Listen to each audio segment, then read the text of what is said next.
James Heyward Trapier was a career United States Army officer who fought during the Mexican-American War. He also served as a Confederate general during the American Civil War, dying shortly after its conclusion. Early life and career. Trapier was born in 1815 at a plantation called Windsor, located along the Black River near the city of Georgetown, South Carolina. In 1834 he attended the United States Military Academy at West Point, and graduated 4 years later, standing third out of 45 cadets. Pgt. Beauregard, whom Trapier would serve under later in life, placed second in this same class. He was commissioned a second lieutenant in the 1st U.S. Artillery on July 1, 1838. 6 days later Trapier transferred to the Engineer Corps, and he was promoted to the rank of first lieutenant on July 1, 1839. In his work for the engineers, Trapier helped in the construction of defenses on the coastline of the United States. He also served in the Mexican-American War from 1846 to 1848, and he would resign his commission on February 28, 1848. After tendering his resignation, Trapier moved back to his plantation in South Carolina and became a planter. He also was active in the South Carolina State Militia, rising to the rank of colonel and serving as the militia's aide-de-camp. As the Chief of Ordnance of South Carolina, Trapier ensured that the state was well armed.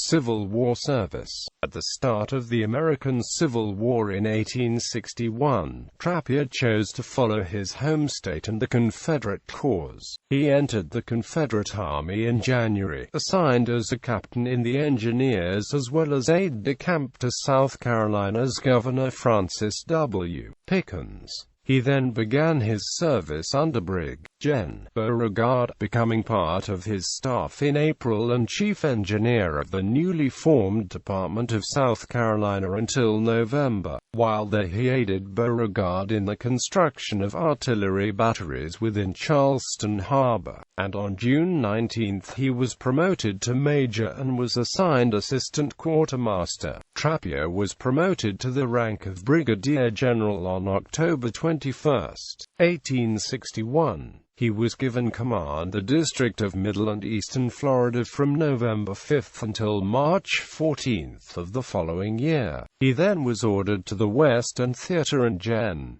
Albert Sidney Johnston's Army of the Mississippi, with Brig. Gen. Joseph Finnegan taking over his district command in April.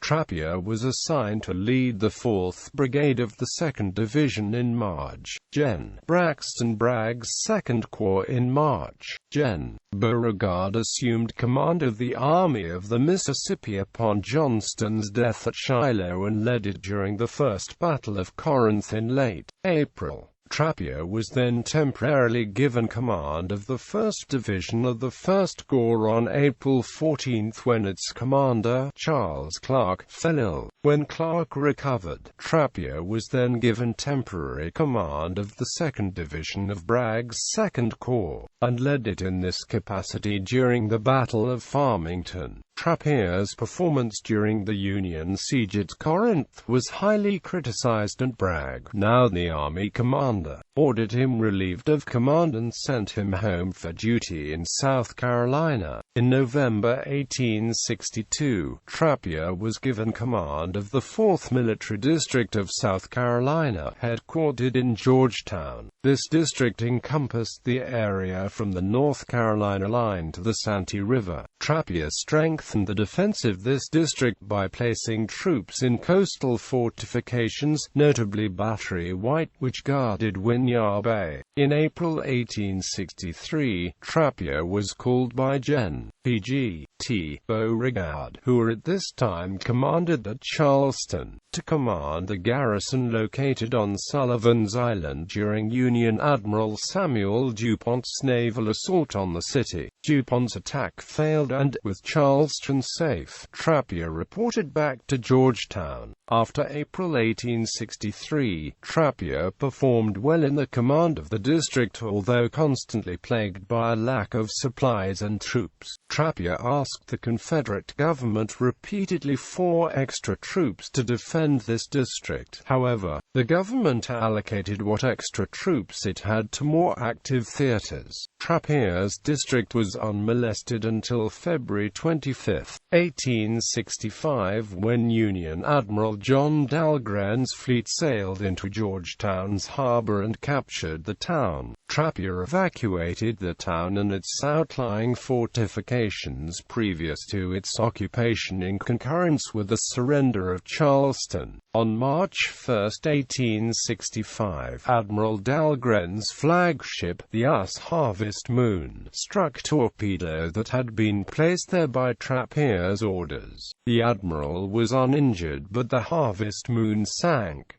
There is no record showing Gen. Trapier was ever captured or paroled. Trapier was not with Confederate forces under Gen. Joseph Johnston in North Carolina at the time of surrender. Postbellum and death. After the end of the war, Trapier returned to farming in South Carolina. He died at the age of 50 during the winter of 1865 at the home of a friend in Georgetown. He was buried there in the cemetery of Prince George Wynyard Churchyard.